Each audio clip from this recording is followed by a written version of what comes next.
Healing a damaged moisture barrier is no easy feat, and trust me, I know because I've been there. And I had to learn a lot of lessons on the way to getting my skin back on track. So give this video a big thumbs up because today I'm going to go step by step and tell you exactly what I did to heal my moisture barrier, all the tips and tricks and lessons I learned on the way. And hopefully I can help you to heal your moisture barrier too.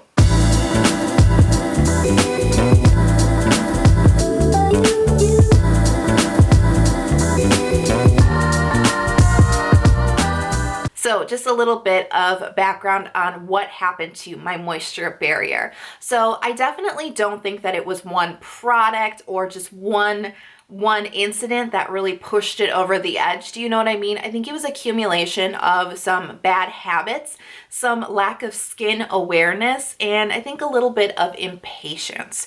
So let me just give you kind of like the quick and dirty background. Now, my skin, about 4 years ago, I went through a really bad period of incredibly congested skin. I had clogged pores all over my face. My skin was just not good at all. I started to use azelaic acid as a way to treat those clogged pores. Now, azelaic acid is a BHA chemical exfoliation, and I used that about I think it was 4% at first, and then it bumped up to 8%, but I used it every single night for almost 3 years, and it was a miracle worker for me. It completely cleared up my skin. It was amazing. Now, once my skin cleared up, I probably, hindsight is 2020, I probably should have backed off on that nightly application and seen if I could have maintained my skin by using less. Now that I know a little bit more about my skin, how my skin reacts to chemical exfoliation, and just what chemical exfoliation does to your skin, I really do believe that try to get away with as little of it as you can possibly use. I just feel like overdoing it, you're just probably going to end up in hot water. That's my opinion, but I just feel like I probably should have tried to back off of that instead of just continuing to use it over and over and over again nightly, even though I probably didn't need all of that every single night. Because the reason that I say that is I think that over time, that nightly use made my skin more sensitive over time. Now, I didn't really have another routine with any other like AHAs or like any kind of exfoliating masks, no retinols, peels, anything like that. I really didn't use any other exfoliation, but around the fall of 2018, and this is where my troubles started, I did start to dabble in other forms of chemical exfoliation while still using nightly azelaic acid. So there wasn't one specific product that made it bad, but I think that trying to use vitamin C, high percentages of vitamin C, is trying to use AHA serums, trying to do a peel, trying to do a mask, that was what was starting to edge my moisture barrier like over from weak, and then I would go like, oh, my skin's kind of acting really dehydrated, I'm gonna back off, but then I would do something else and then I would push myself forward again, and I just didn't, honestly, I just wasn't listening to my skin, you know. I felt that impatience, like I have to add vitamin C. I have to have a peel in my routine. And I really didn't. And that's where I say lack of skin awareness, what my skin needs, not what other people tell me my skin needs, what I need. And also that impatience of like just wanting to try everything all at once and add everything in all at once really quickly. So basically what happened is my barrier was getting weaker and weaker and weaker, and then finally I tried to use L-ascorbic acid, a 15% serum. I put it on my face. I could feel sensations on it when I put it on. I was like, I don't know if this is good, but maybe this is how it's supposed to go. Went to bed, woke up the next morning, my face was red, angry, on fire, burning and itching, and I had these lumpy pimples starting.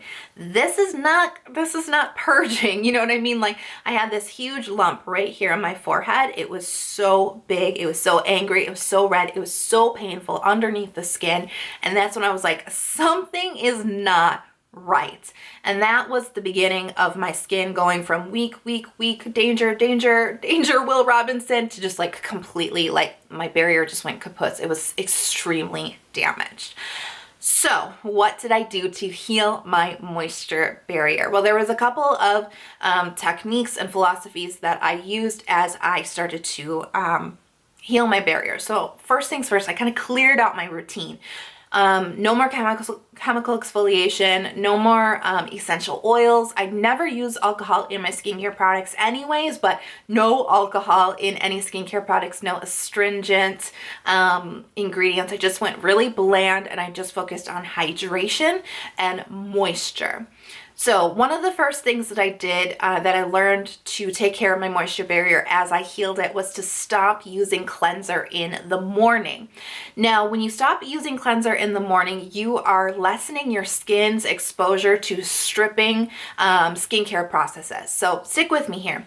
When you wash your face, even if you use a gentle cleanser made for sensitive skin that is low pH, no matter what type of cleanser you're using, cleansing is just very harsh on the skin. And it'll always take some moisture away with it as it cleanses away the bacteria and dirt and sebum and dead skin cells, right? It's always going to take a little bit of moisture out of your skin. When you have moisture barrier issues, you hardly have any moisture in your skin. That's why your skin is so dry and tight. It usually looks very hollowed out, right? And it's just kind of like always dehydrated and slightly burning. And that's due to the fact that your skin is supposed to be holding in a lot of moisture and a lot of hydration into your skin. And that's really what your moisture barrier does, right? It keeps all the goodness in, all the water and the moisture inside of your skin, and keeps all the bad, nasty irritants out of your skin. The easiest way to think about it, when your barrier is damaged, that barrier is no longer working as it should. There's basically, think about it like there's holes in your barrier. It's broken down, which means that all the water it's supposed to be holding into your skin is actually escaping out of your skin very, very easily. So as much as possible, we want to maintain what little we do have on our skin. And if you really think about it, you really only need to use cleanser once a day anyways. When you go outside, when you wear sunscreen, when you wear makeup, when you start to sweat, when you're exposed to pollution, when you're exposed to bacteria, yes, we definitely want to be using a cleanser at the end of the night. Preferably, it should really be a low pH cleanser because it's going to be the gentlest form on your face.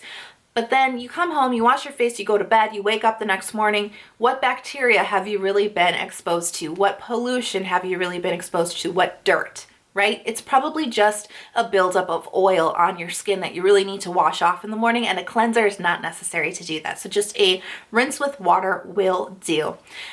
I was not sold on this concept at all. All the blogs, everybody said this is what you need to do. So I did it as an experiment for 7 days and I never stopped because my skin was so much happier once I stopped doing that. Stopped using cleanser in the morning. So to this day, I don't use cleanser in the morning and my skin is much better for it. So definitely give it a try while you heal your moisture barrier. The second technique that I used goes back to the whole barrier having holes in it and water escaping through your damaged moisture barrier.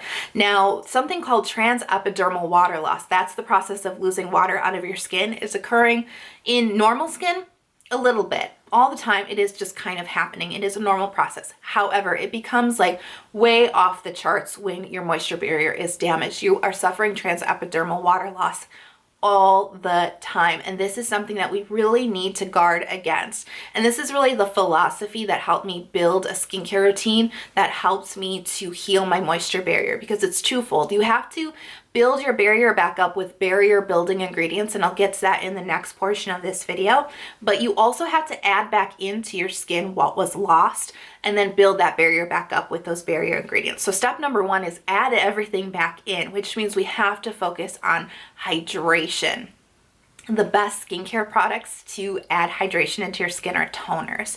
Now, toners are just really one of those wonder ingredients for dehydrated skin and definitely for moisture barrier issues, because you can layer it up as many times as you want and it's not heavy on the skin and it doesn't leave a film on your skin, and relatively speaking they're pretty inexpensive, so you can easily layer it up and not feel guilty about the price, right?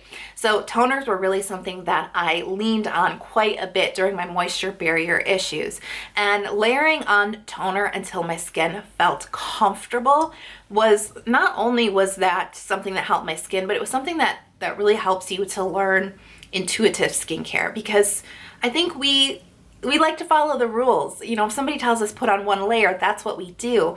Do one step. But the thing is, when your moisture barrier is damaged, when you suffer from dry skin, dehydrated skin, you really just want to listen to what your skin is telling you, especially when it's irritated, when it's in a damaged state. So what I would do is I would put on a layer of toner and I'd wait, because you know your skin is feeling really dry. It's feeling very irritated. Felt okay. Feels like it wants more. I'd put on another layer. Pat it in, let it absorb. How does it feel? More layers. So some days I would end up putting 5 layers of toner on. Some days I was putting on 7 layers of toner. It just really depended on how my skin was doing that day. And that's what teaches you intuitive skincare. And I will tell you, not only is this important to listen to your skin while you're healing it, but this will teach you the basic techniques, and it'll teach you that gut instinct of how to listen to your skin even after it has healed. Because this is what's going to keep you from over exfoliating your skin. This is what's going to keep you from really going too far with the bad habits that send our skin over the edge, if you know what I mean. So really listen to what your skin is telling you and just kind of keep layering on the toner until you feel like your skin is like, okay, I feel good. Because we want to make sure that we're adding in as much of that water back into our skin as possible. Now, as I mentioned before, building a routine was all about adding back into the skin the water and then starting to build back up your moisture barrier while sealing in all the goodness that we put into our skin. So the next step was really to get the skincare products into my routine that were really going to nourish my barrier, build back up my barrier, and fortify it, strengthen it. This is really what we need to do. We have to have some type of product in the routine that is going to address the damaged barrier. And as I was researching and learning more and more about moisture barrier care, I continued to come across 3 ingredients that were really the gold standard when it came to barrier care. And those ingredients were ceramides, fatty acids, and cholesterol. Now, we kind of know about ceramides because they're a pretty popular ingredient, and it's no wonder they're really the building blocks of your skin, of your moisture barrier. Ceramides actually make up about 50% of your skin, and they're found in high concentrations in your moisture barrier. So as much as you can put ceramides back into your skin, the better benefit you're going to have for your moisture barrier, right? But what about these fatty acids and cholesterol? Well, these ingredients are also found in your moisture barrier. So when you add them onto your skin, you're going to be feeding your barrier and building it back up, the things that's deficient in. However, it has been proven that ceramides alone can't do it, right? Fatty acids alone can't do it. But when you put these 3 in combination together, products that have all 3 of these ingredients are going to be massively beneficial to building back your moisture barrier, making it strong. So even if you have a damaged barrier, this is going to be the gold standard. If you have a weak barrier, this is what's going to make it stronger faster. And if you have a normal moisture barrier, even these 3 ingredients are still going to be great preventative measures to use in your skincare routine to make sure that it stays healthy. So these 3 ingredients just work outstandingly together. So my search for these products that had these 3 ingredients started. And what I started to learn as I, researched even further, it's such a rabbit hole with skincare research, was not only do these 3 ingredients work the best together, but they work even more optimally when they're in certain ratios. And I'm like, how do you know? How do you know what the right ratio is then? Because when you're looking at ingredients lists, they don't list ratios of ingredients. You just have to guess. And I'm not a skincare chemist. So I did find one product that not only had all 3 ingredients plus a whole host of other moisture barrier loving ingredients, but it also actually had the correct ratio, which is called the golden ratio of ceramides, fatty acids, and cholesterol. And I'm going to single that product out. It's called Stradia Liquid Gold. Now, this video is not about talking about skincare products at all. I actually have created a best products for healing your moisture barrier video. It's going to be linked in the info box for you guys below, as well as I'm going to pop that video right up here for you guys who need product recommendations.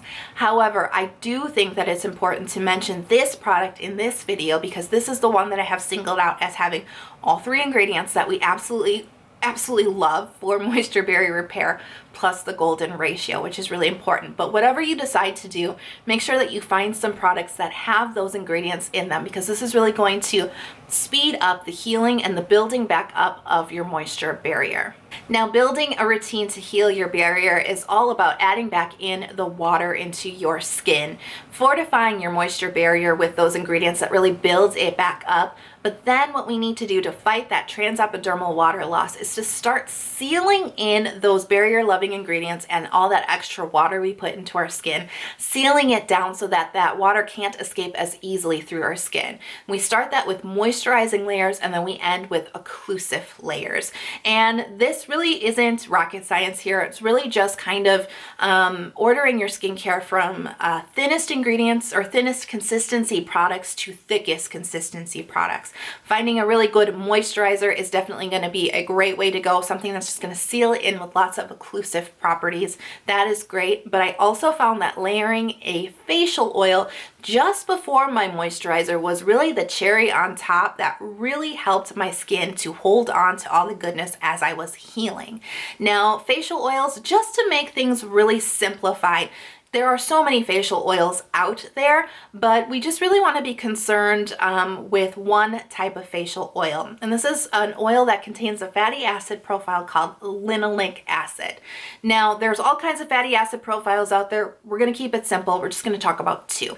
So there's one called oleic acid. Now, oils that have a high oleic acid profile, those are really good for moisturizing dry skin. However, they're not the best for moisture barrier care. So we're not going to worry about oleic acid. We're going to focus on linoleic acid. Now, oils that have a high profile of linoleic acid in them are actually going to help to feed and fortify your moisture barrier, plus moisturize the skin, plus start to lock down all the hydration you added into your skin. So this is really going to be beneficial for those who need to heal their moisture barrier. Now, the way to find out if an oil is high in linoleic acid is just as simple as throwing it into Google. Put the name of the oil, like rose hip oil, and then fatty acid profile. Put that into Google, and you should quickly be able to find out if it's high in linoleic acid or high in oleic acid. And remember, linoleic acid is the way that we want to go with our oils if we choose to use them. Okay, so let me tell you the one thing that I did that made all the difference in the world to healing my moisture barrier. Now, everything that I just told you up until this point, I was doing for about 4, maybe closer to 6 weeks, and I was making some progress, but it just didn't seem like I was making enough progress. It just didn't really seem to be seeing quicker results. I wanted quicker results, and I just didn't understand why it was taking so long. My skin was still feeling irritated. It was still feeling very tight. My skin would start off okay in the morning, and then by 2 p.m. it was like on fire, burning from dehydration, from, really severe transepidermal water loss, and I couldn't understand why my skin just wasn't getting better. And there was one piece of advice in all the research that I was doing on how to heal my moisture barrier that I kept coming across and I kept ignoring. And can you guess what that was? Stopping chemical exfoliation. All chemical exfoliation, stopping it. And I didn't do it. And let me tell you why. And this is like kind of not embarrassing to say, but it's just like sometimes when you look back on the things that you think or that you've done in the past, you're just like, oh my God, it's so silly. So as I told you, I was using nightly azelaic acid for almost 3 years straight because I had come from my skin being trashed. My skin was just terrible. It was full of clogged pores. It was full of inflamed acne, pustules. My skin was so texturized. I couldn't cover it up with makeup. I felt so low confidence about it. I couldn't look people in the eye. That's how bad my skin had become and how embarrassed I felt about it. It was so totally emotional, and skin problems really are emotionally tied to our confidence level, isn't it? So once I started using azelaic acid, my skin healed up. It got smooth. It got clear again. I didn't have the texture on my skin. My confidence came back. I could look people in the eye. This is why I was scared like shitless, right? About stopping chemical exfoliation, because in my mind, if I stopped using azelaic acid, my skin would go back to the way that it was. And I didn't want to go back there. But the funny thing is, I was already experiencing acne because my moisture barrier was so pissed off at me that I just kept getting inflamed acne over and over again. I was getting, very, very red and inflamed, painful acne. So I'm doing all this research and everyone's telling me to stop chemical exfoliation, but I just can't do it. So I go through about 4 to 6 weeks of doing everything except that. I was still using nightly azelaic acid, and I wasn't seeing enough progress. So finally, I just was like, you know what? It can't get any worse. Can it seriously get any worse than how my skin is feeling? Who cares what it looks like? Just deal with it. So I stopped. I committed to stopping, and I actually ended up not using chemical exfoliation for 5 weeks. And guess what happened? My skin got better. Not only did my skin feel better with the moisture barrier issues, the dehydration, the burning, the irritation, the acne that I was having on my face went away. My skin got clearer. It was like mind-boggling. My skin got clearer. Why? Because the chemical exfoliation was irritating my damaged skin. And because my damaged skin was irritated, I got acne. This is what happens. It's not that I was just getting acne and treating it with chemical exfoliation. The chemical exfoliation was basically causing the acne because my skin was in such a damaged state. So if you're sitting here with moisture barrier problems and you are going through the same thing as me, I don't want my skin to get worse. I cannot give up chemical exfoliation. After 5 weeks of not using chemical exfoliation, my barrier was healed. And I'm kicking myself to this day because I could have saved myself so much time.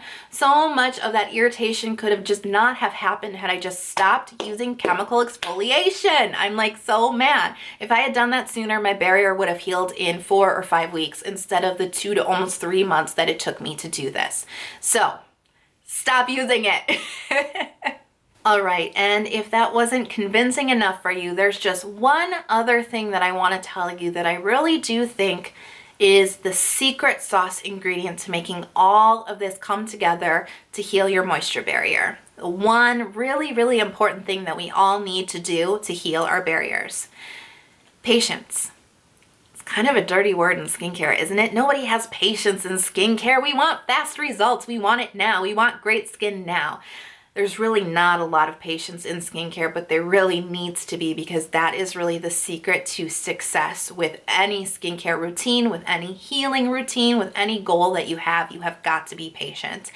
And this was definitely a hard lesson that I had to learn during this whole phase of healing my moisture barrier, because it takes time. And we are impatient because not only is our skin probably not looking its best, not only that, our skin does not feel good. We are uncomfortable throughout the entire day. That feeling of irritation, that mild burning just kind of happening all the time on your skin drives you crazy. I know you want to heal as fast as you possibly can.